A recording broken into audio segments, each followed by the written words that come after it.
For the past 4 years, the Bloodline story has kept us on the edge of our seats, making it one of the most engaging narratives in wrestling. Looking back, it's clear that the Bloodline has earned the right to be called one of the most dominant factions in the history of the business. In this video, we're going to dive deeper into the Bloodline Civil War. This storyline not only pushed Jey Uso into the main event spotlight as a singles competitor, but it also unveiled cracks within the Bloodline itself, showcasing Roman Reigns' first signs of vulnerability in his multi-year reign of dominance. If you're catching up, I highly recommend watching my previous video on the Bloodline to get the full backstory. And if you find yourself drawn into the saga as we unravel it, please consider subscribing to the channel for more wrestling content. With that being said, let's dive into the Bloodline Civil War.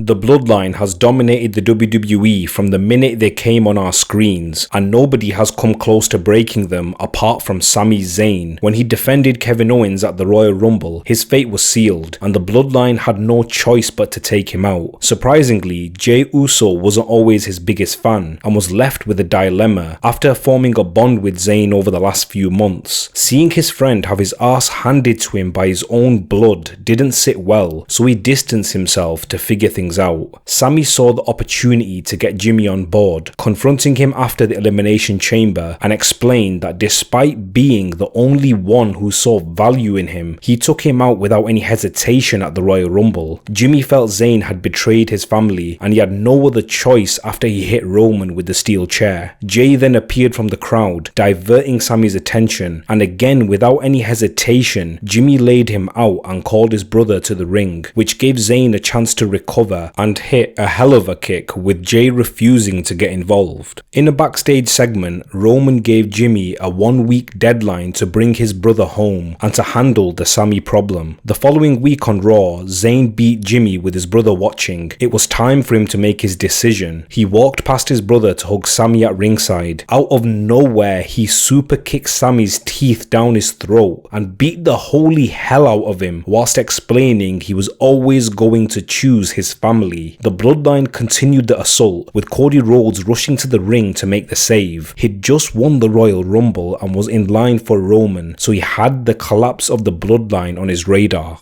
Jey's actions took us by surprise. It seemed like he was going to take Sami's side after distancing himself from the Bloodline. Back when Zayn joined the group, he was welcomed with open arms by Reigns and Jimmy, but he always got the cold shoulder from Jey. As the weeks progressed, Sami earned Jey's respect, and their on-screen relationship continued to develop. Obviously, Jey was in a tough spot, and when Roman threatened Jimmy, it left him with no other choice but to save his brother's ass, forcing him back into the Bloodline. Reigns played them like puppets from the very beginning. They joined forces with him against their own will, and Roman continued to blackmail them in order to stay. Sami was fighting a losing battle and needed a partner to level the playing field. There was only one option, Kevin Owens, but he wanted nothing to do with him until Cody Rhodes stepped in. Before they reunited, Zayn and Jey had a heated confrontation, with Sami making Jey's internal struggle worse, highlighting the fact that he was frustrated because he wasn't the one who pulled the trigger at the Royal Rumble. This didn't sit well with Jey, and he started the assault, with Jimmy getting involved. Kevin Owens eventually emerged, taking them by surprise and clearing them from the ring. The crowd was going insane, chanting for them to hug it out, and just like that, their differences were put to one side. They were on the same page. They wanted to make the Bloodline crumble, and they would do that by challenging the Usos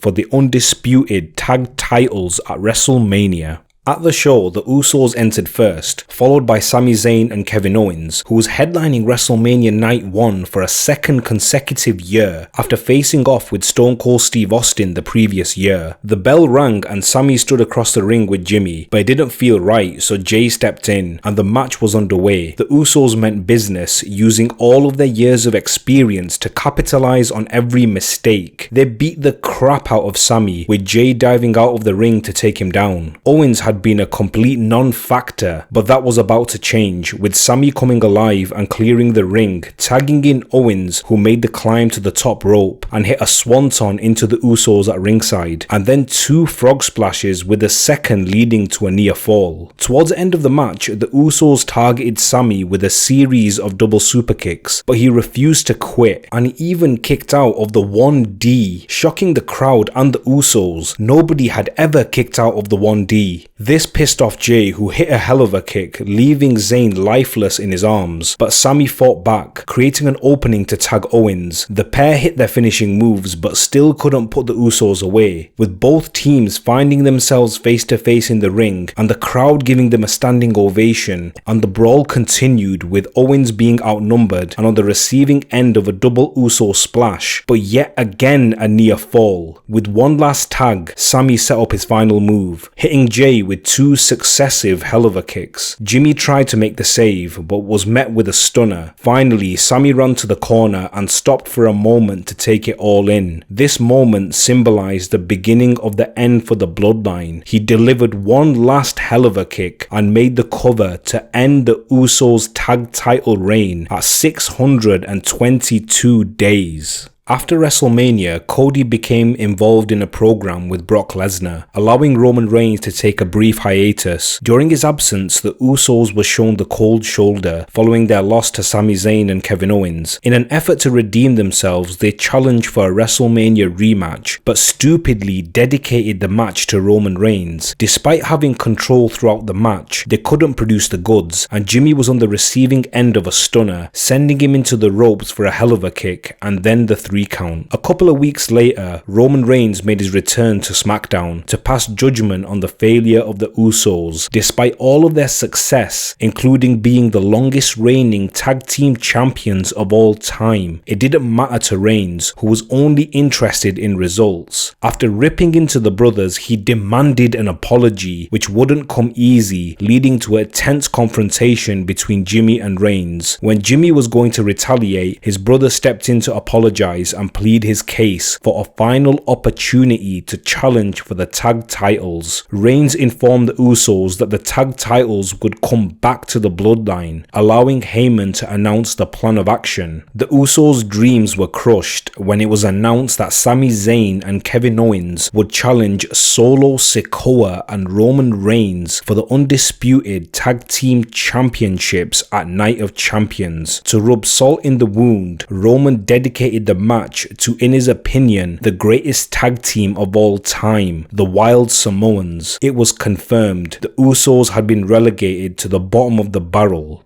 The following week on SmackDown, the headliners for Night of Champions came face to face. Reigns took the first blow by revealing his biggest regret of his career, wasting his time on Sami Zayn. In retaliation, Zayn explained his regret was not blasting Roman with the chair sooner. He continued, stating that he'd been dreaming about standing across the ring from Roman ever since the Elimination Chamber, and now it had finally come. He had nothing left to say, apart from the fact that despite having everything, he will never have the undisputed tag titles because he's just not as good as the Usos. Roman responded but was cut short as the Usos interfered, taking out Sami Zayn and Kevin Owens. They celebrated together, but Roman was pissed. He screamed at them for their interference as it wasn't part of the plan and then stormed out of the ring. Later that night, Roman continued to bite their ears off, once again yelling at them like a man possessed, then told them to get out of the room. To make things worse, on the same night, the Usos lost to Rey Mysterio and Santos Escobar after interference from Sami Zayn and Owens, and Roman watched on with disappointment. The pressure of winning Roman's admiration back had been an uphill battle for the Usos, who continued to fail despite their best efforts and received no affirmation from the tribal chief in return. They were cast aside and had been made to feel like a disposable asset. Something had to change, and it did at Night of Champions. During the match, Roman looked like he was in trouble, with Owens putting him on the announce table. The Usos saved his ass once again by taking out Owens and turned their attention to Sami Zayn. Jimmy landed a super kick, then they went for a double super kick with Sami Sami getting out of dodge and Sikoa was on the receiving end. Roman saw this at ringside and confronted the Usos, yelling at Jey, then shoved him across the ring while instructing them to get out of his ring. He turned his attention to Jimmy, who took his head off with a super kick. Jey watched on in disbelief and started questioning his brother's actions. Jimmy responded emphatically by saying he's doing what Jey should have done a long time ago, and blasted Roman with another super kick to send him crashing out of the ring. Solo was the last member of the Bloodline standing, but not for long. He took the stunner and then a hell of a kick to seal the deal, with the Bloodline unable to recapture the Undisputed Tag Team Championships and the Usos rebelling against their tribal chief. On the following episode of SmackDown, Reigns confronted the Usos. Jimmy made his position clear. He wanted to continue in the Bloodline, but he demanded respect and continued by telling Roman that his actions would eventually make him the tribal chief of nobody. Roman didn't take this kindly and charged towards him, but Jimmy responded by shoving him in a similar fashion to Roman. Just as Reigns was about to respond, Jey stepped in once again to defuse the situation. It's important to remember the only reason Jey was still part of the Bloodline was to protect Jimmy from Reigns. Jey had to dig deep and put his feelings to one side, ensuring his brother's safety by pleading with them, and eventually cooler heads prevailed and Jimmy explained they were stronger together, reaffirming their positions and suggested they continue running the WWE like brothers. Roman put his arms around him and it seemed like everything had been resolved. However, he put the mic to his lips and his expression changed. He declined, leading to a Samoan spike from Solo and Jey watching on as Roman and Sikoa walked away. The following week on SmackDown, Jey was involved in a segment with Heyman and Solo. He was presented with another game of mental warfare when Paul revealed that Jimmy harbored feelings of resentment towards him because Roman Reigns had selected him to become the next tribal chief. He informed him that due to his brother's actions, they would no longer be a tag team, and instead he would now begin his journey as Roman's successor by facing Austin Theory for the United States Championship later that night. During the match, Jey landed the Uso splash, but he wasn't able to secure the pinfall due to the ref being knocked down. He tried to find the ref but was ambushed by Pretty Deadly, with Jimmy rushing to his aid and clearing the ring. Solo had an opening to attack, and just as he was going for a Samoan spike, Jey grabbed his arm, allowing his brother to break free, and they continued to struggle. Jimmy rushed across the ring and hit Solo with a super kick, but he dodged and Jey was on the receiving end. After this, Jimmy and Solo continued to brawl, leaving Jey to fend for himself, and Theory capitalized to retain the US title. Following the match, Jey was once again conflicted and didn't know where his loyalty lied. He had to make a decision the following week in a segment with Reigns, who tried building a divide by stating Jimmy was the only member of the Bloodline who had a problem with him being his successor. Jey didn't take this news well and confronted his brother, who revealed it was the truth. Jey became visibly frustrated with this revelation, mentioning that he became main event Jey Uso thanks to Reigns, and then announced Jimmy was out of the Bloodline, leaving Reigns with a grin on his face, but not for long, as Jey continued announcing that he is out too, followed by a super kick to Reigns, leaving the Bloodline stunned. The battle lines were drawn and the civil war had begun, with Solo eating a double super kick and the Usos celebrating together. This allowed Reigns to recover and start whining, making him a victim of another double super kick. The Usos drew first blood and stood tall. After this, the Usos acknowledged their actions and knew they were gearing up for a battle with their family. Jey's internal struggle continued as he started listing things a conventional family would do, like having each other's back. He had a tough time processing it, but Jimmy reassured him that he made the right choice. This gave Jey the clarity he needed, and he continued, mentioning that Reigns made a mistake by disrespecting them after everything they'd done for him in the last 3 years. Making their feelings heard, they announced at Money in the Bank 2023 it was going to be Roman Reigns and Solo Sikoa against the Usos. Later that night, Solo laid waste to Sheamus and was brutalizing him at ringside after their match. He was interrupted by the Usos, who ambushed him, leaving him staring at the lights after a flurry of super kicks and sealing the deal with the double Uso splash. The stage was set for the Go Home SmackDown and Money in the Bank in London. I was lucky enough to attend both both shows, so I'll include some exclusive clips as we continue. Roman Reigns made his entrance on SmackDown, accompanied by Solo Sikoa and Paul Heyman. He took to the mic taking credit for the Usos' success, explaining how he lifted them up to the promised land and how he was left disappointed by their betrayal. Despite this, he was willing to give them another chance as long as they apologized. This led to the Usos making their appearance, and they responded by making it clear they were past the point of apologizing, and instead they were focused on the consequences of Reigns losing and how it would change his perception in the eyes of the family and his suitability to call himself the tribal chief. They highlighted the fact that Reigns hadn't been pinned in 3 years and that was going to change. They continued expressing their lack of desire to be the next tribal chief and designated Solo to be next in line, which amused Reigns and created some tension between him and Solo. The time for talk was over and Jey made his way to the apron. I was on the receiving end of a verbal onslaught from Reigns. Eventually he'd heard enough and shoved him across the ring, with Jimmy landing a super kick. Reigns was out of the equation, so the brothers teamed up on Solo, with Jimmy taking the fight to him at ringside. Leaving Jey alone with Reigns,